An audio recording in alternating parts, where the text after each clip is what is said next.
Now we're moving to step 2. This is congregational assessments. This is kind of where you identify your actual veteran population, okay? The time frame this could take anywhere between 2 to 4 weeks is what we expect. To give you a little bit of background, the previous step where you're basically doing personal preparation, this is where you're self-educating yourself. That could take anywhere between 30 to 60 days, some sooner, but we kind of schedule it to take about 30 to 60 days for step 1. Step 2 is about 2 to 4 weeks, okay? And in this time, this is where you can minister.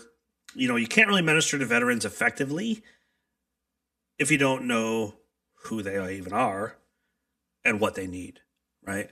So this is kind of an evaluation phase. In business, we call this kind of a gap analysis, if you will. And so one of the things you can do as an action item is actually conduct a confidential survey. This is very simplistic. You could create a simple form asking about military service. Hey, we're interested in military service members in our community here at this church, and we want to talk to you about that. Cool. So that's one of the things you can do. You can include questions about branch, years of service, deployment history. You can ask about the current needs, like are you in need of fellowship, counseling, employment, family support, whatever it might be. And then you can ensure confidentiality because some veterans prefer privacy about their service. I don't have a problem talking about my service now because I'm an open book these days. But for a long time, I didn't want it to be the definition of who Michael Furmanski is, right? And so I didn't really talk about it, and I didn't want to,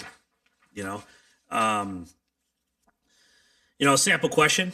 Would you be interested in connecting with other veterans in the church? So that would indicate, do we need a dedicated veterans ministry? We have a men's ministry, we have a women's ministry, we have a youth ministry, we have a this ministry, we have a that ministry, right? If we have enough interest, maybe there's a chance for a dedicated veterans ministry. Don't know. These are things that we could have in that confidential survey.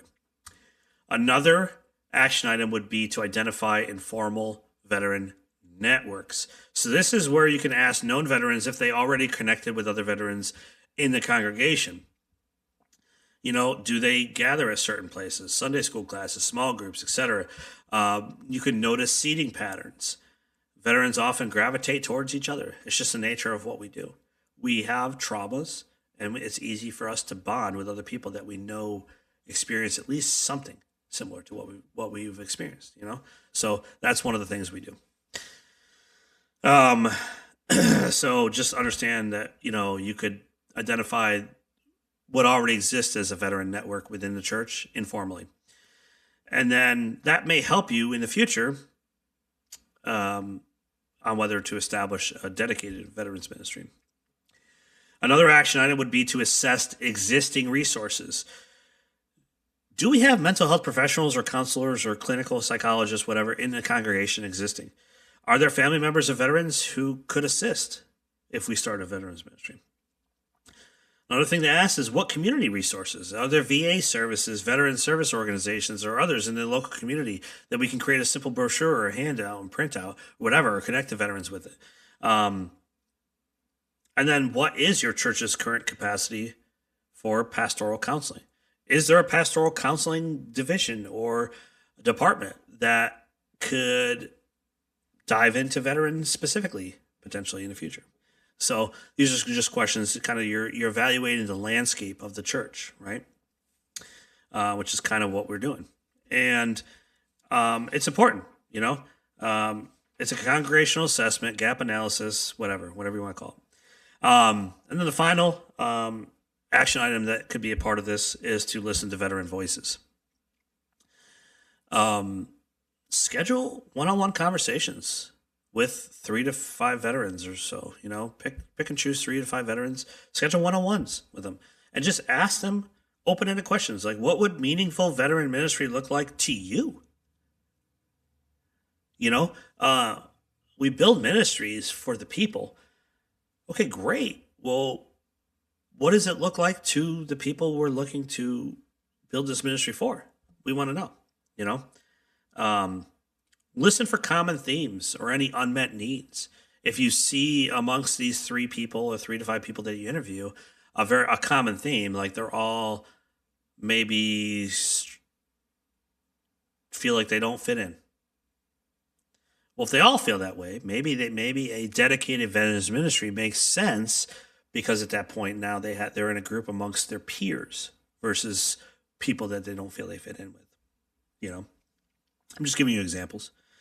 I don't know. Your church is you're gonna decide by doing these action items what your church is really needing. Okay, and then just look. Don't make the assumptions when having these conversations either. Let them guide the conversation. Listen more than speaking is a key ingredient to the successful one-on-one kind of conversation for this sake. Okay. So look, why does this step matter? Why does step 2 matter? Ministry that's imposed rather than invited, they rarely succeed. If veterans